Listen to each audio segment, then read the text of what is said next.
Lucy Stone helped start the women's rights movement in the 19th century, and Sarah Weddington fought for women's reproductive rights in the 20th century. Stone helped her cause by forming organizations dedicated to raising awareness and fighting for women's equal rights. Weddington used her law degree to challenge a law in the state of Texas regarding women's right to choose to have an abortion. Lucy Stone had to make her own college fund by teaching at public schools for about $1 a week. She finally earned enough to go to Oberlin College, the only co-ed college at the time. After college, she lectured regularly at an anti-slavery society, but was mostly concerned about women's rights. She met Henry Brown, who promised to support her in her reform work if she married him, but she kept her name as to keep her independence. In 1866, she became a member of the executive committee for the American Equal Rights Association. In 1867, she helped found the New Jersey Women's Suffrage Association and was named president. She campaigned with her husband in Kansas to amend the Constitution and give suffrage for women and black men. In 1868, she helped found the New England Women's Suffrage Association, then moved to Boston to help out the movement in Massachusetts. She helped combine the National Women's Suffrage Association and the American Equal Rights Association to create the National American Women's Suffrage Association, and her daughter Alice was named the executive.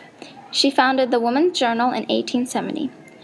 In this excerpt from the New York Daily Times, you see how excited she was about women doing work just as well as a man. Fresh out of law school, Sarah Weddington had a hard time finding work because despite being top of her class, she was turned away from many law firms because of her gender. As she later revealed in her book, A Question of Choice, Weddington had gotten an illegal abortion during law school. She describes the desperation and fear of her situation. Having driven to Mexico with her boyfriend, her last thought before she was anesthetized by strangers was a silent prayer that she would make it alive. Weddington joined up with fellow grad school alum Linda Coffey to argue the Roe v. Wade case. In this case, Jane Roe was their plaintiff. Wade was the lawyer for the state of Texas arguing against abortion. Jane Roe was the name given to Norma McCorvey for reasons of privacy during the case. After Roe, Weddington continued to work on women's issues. She became an assistant to the president, Jimmy Carter, in charge of issues concerning women's rights.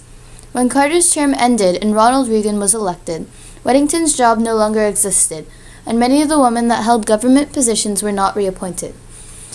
Weddington says in her Glamour column, "No one from Reagan's transition team visited me to learn of our activities. I hear few women's names being mentioned for appointment." The bill to aid victims of domestic violence died in the Senate after the election. Currently, Weddington is a firm supporter of women's right to choose, as well as women in leadership positions, and she regularly gives speeches at national conventions and universities. Lucy Stone made a huge impact on American history by spreading the word about equal rights and helping to start the movement. Sarah Weddington, through Roe v. Wade, made it possible for women to obtain safe, legal abortions in the United States. Both of these women pushed their boundaries of what was acceptable in their times and made a difference, improving the quality of women's lives today.